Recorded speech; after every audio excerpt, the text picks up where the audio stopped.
E lá vou eu para a mais difícil tarefa que me proponho a realizar nesse canal. Selecionar as melhores leituras do ano. Quer saber quais foram? Continua comigo depois da vinheta que eu te conto. Se você é novo por aqui, meu nome é Diego Cardoso e seja bem-vindo ao Cultura e Ação.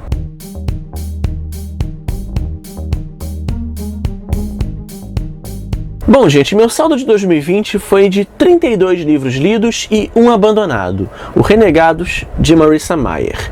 Para escolher dentre esses 32 quais foram as minhas 10 melhores leituras do ano, eu me impus dois critérios básicos. O primeiro, selecionar apenas um livro do Projeto Clarice 100 para representar a autora nessa lista, e assim ser justo também com as minhas outras leituras. O segundo foi deixar de fora as releituras, que ganharão espaço apenas dentre as menções honrosas no final do vídeo, ok? Então, vamos à lista. Já faziam alguns anos que eu não lia absolutamente nada de Agatha Christie, uma autora que me serviu de ponte entre a literatura infanto-juvenil e a adulta. Esse ano celebramos o centenário de publicação de seu primeiro romance policial, O Misterioso Caso de Styles, e junto com ele o nascimento de um dos mais emblemáticos detetives da literatura, Hercule Poirot. Lendo essa obra, eu pude redescobrir o prazer e o encanto da prosa de Agatha Christie, e por isso ele aparece na 10ª posição dessa lista. Encontrei um homem na Bélgica uma vez, por acaso um famoso detetive, e ele me influenciou muito. Era um homenzinho extraordinário. Ele costumava dizer que todo o trabalho de detetive bem realizado é mera questão de método. Meu sistema se baseia nisso, embora, é claro, eu tenha feito progressos nesse sentido. Ele era um baixinho engraçado, um verdadeiro dandy, mas incrivelmente inteligente. Desde quando comecei a fazer o projeto de leituras adotadas pelo vestibular da UERJ, todos os anos acabo tendo a oportunidade de conhecer livros que normalmente não teriam me chamado a atenção num primeiro momento.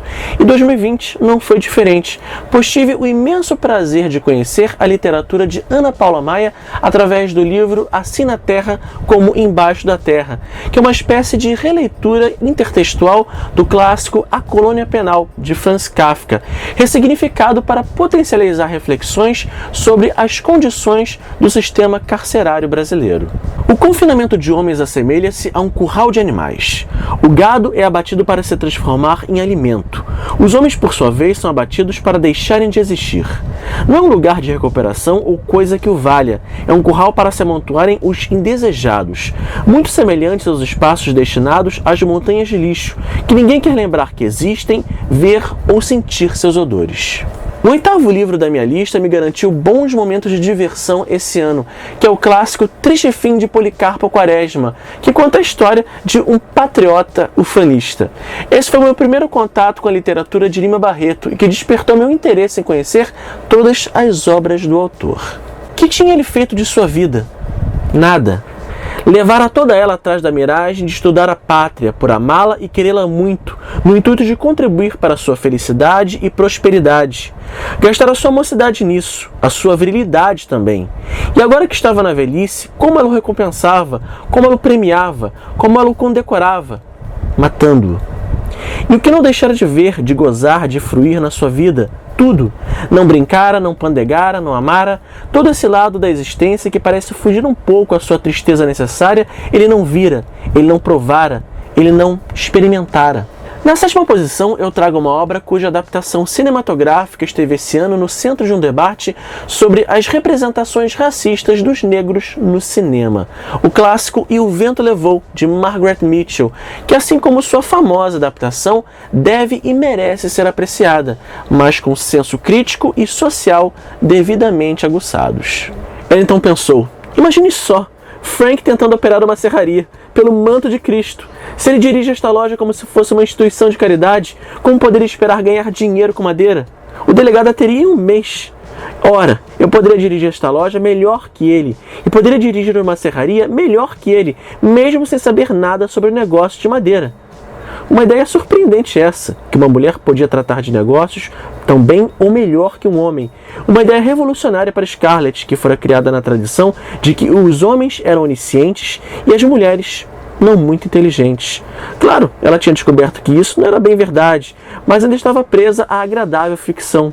Nunca antes pusera essa ideia incrível em palavras. Nesse momento em que algumas pessoas se questionam o quão próximo a sociedade contemporânea está de um universo distópico, eu acho interessante a leitura desse clássico do gênero, 1984, de George Orwell, que ocupa a 6ª posição dessa lista.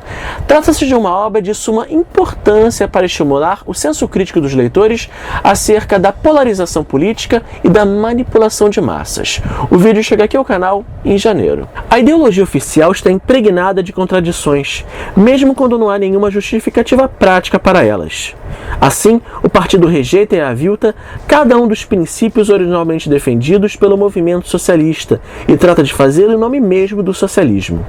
Exorta um desprezo pela classe operária, sem equivalente nos últimos séculos, e obriga seus membros a usar um uniforme que em outros tempos caracterizava os trabalhadores manuais e que por isso mesmo foi adotado. Erode sistematicamente a solidariedade da família e chama seu líder por um nome que é um apelo direto ao sentimento de lealdade familiar. Mesmo os nomes dos 4 ministérios que nos governam exibem uma espécie de descaramento na inversão deliberada dos fatos. O Ministério da Paz cuida dos assuntos de guerra. O Ministério da Verdade trata das mentiras. O Ministério do Amor pratica a tortura. E o Ministério da Pujança lida com a escassez de alimentos. Essas contradições não são acidentais e não resultam de mera hipocrisia. São exercícios deliberados de duplo pensamento. O 5º colocado dessa lista é uma obra de não-ficção escrito por uma das minhas autoras preferidas, Diário de Bitita, de Carolina Maria de Jesus, onde ela relembra episódios de sua infância e juventude antes de se mudar para São Paulo, servindo de prelúdio para Quarto de Despejo. A resenha desse livro chegará ao canal em janeiro, abrindo a temporada 2021. Quando os pretos falavam, nós agora estamos em liberdade, eu pensava, mas que liberdade é essa se eles têm que correr das autoridades como se fossem culpados de crimes? Então o mundo já foi pior para os negros? Então o mundo é negro para o negro e branco para o branco. O 4º lugar é ocupado por uma leitura que eu concluí recentemente, Mar Morto, meu primeiro contato com a literatura de Jorge Amado, que até então só conhecia através de adaptações. O livro narra a envolvente história dos homens do mar que vivem na região do Cais do Porto, na Bahia, desenvolvida com uma linguagem poética e apaixonante. Ao chegar ao fim desse livro, eu só tive uma certeza: preciso urgentemente ler outras histórias escritas por Jorge Amado. Iemanjá, que é dona do cais, dos saveiros, da vida deles todos, tem 5 nomes. 5 nomes doces que todo mundo sabe. Ela se chama Iemanjá, sempre foi chamada assim e esse é seu verdadeiro nome, de Dona das Águas, de Senhora dos Oceanos. No entanto, os canoeiros amam chamá-la de Dona Janaína, e os pretos, que são seus filhos mais diletos, que dançam para ela e mais que todos a temem, a chamam de Inaê com devoção, ou fazem suas súplicas à princesa de Aioká, rainha dessas terras misteriosas que se escondem na linha azul que as separa das outras terras. Porém, as mulheres do cais, que são simples e valentes, Rosa Palmeirão, as mulheres da vida, as mulheres casadas, as moças que esperam noivos, a tratam de Dona Maria, que Maria é um nome bonito. É mesmo o mais bonito de todos, o mais venerado, e assim dão a Iemanjá como um presente, como se lhe levassem uma caixa de sabonetes a sua pedra no dique.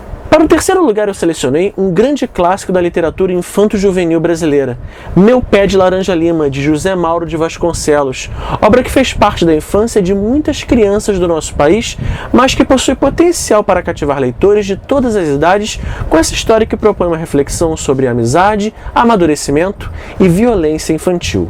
Agora sabia mesmo o que era dor. Dor não era apanhar de desmaiar. Não era cortar o pé com um caco de vidro e levar pontos na farmácia. Dor era aquilo que doía o coração todinho, que a gente tinha que morrer com ela, sem poder contar pra ninguém o segredo. Dor que dava desânimo nos braços, na cabeça, até na vontade de virar a cabeça no travesseiro. O 2º colocado dessa lista é um livro que eu recebi da editora Rocco para uma ação de divulgação, mas que me surpreendeu em todos os sentidos. Eu estou pensando em acabar com tudo, de Ian Reid, suspense psicológico inquietante e angustiante que rapidamente envolve o leitor e que estimula importantes reflexões ao seu final. Aqui no canal tem um vídeo bem detalhado onde eu analiso tanto o livro quanto sua complexa adaptação cinematográfica realizada pela Netflix. Eu estou pensando em acabar com tudo. Quando esse pensamento chega, ele fica, gruda, perdura, domina. Não há muito que eu possa fazer, confia em mim, não vai embora, fica lá, quer eu goste ou não. Está lá quando eu como, quando vou me deitar, está lá quando durmo, está lá quando acordo, está lá, sempre. E o primeiro lugar da minha lista de melhores leituras de 2020 pertence logicamente a ela, a grande esfinge e feiticeira da literatura brasileira, Clarice Lispector.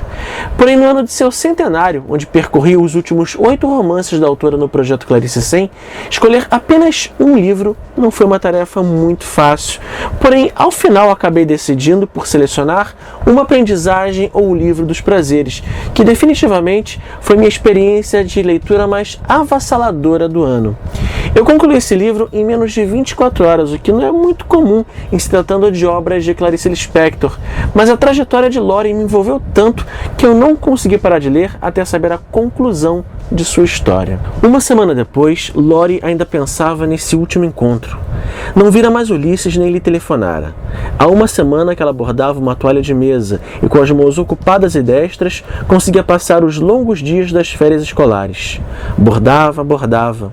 Às vezes, ao cair da noite, ela se enfeitava demoradamente e ia ao cinema. Mas sentia uma pressa por dentro. Sentia pressa. Havia alguma coisa que ela precisava saber e experimentar, e não estava sabendo e nunca soubera. E o tempo, de algum modo, estava ficando curto. Não demorava que voltasse a funcionar as escolas. Temia que Ulisses se cansasse daquela sua resistência paquidérmica em deixar o mundo entrar nela e desistisse. E o desespero a tomava.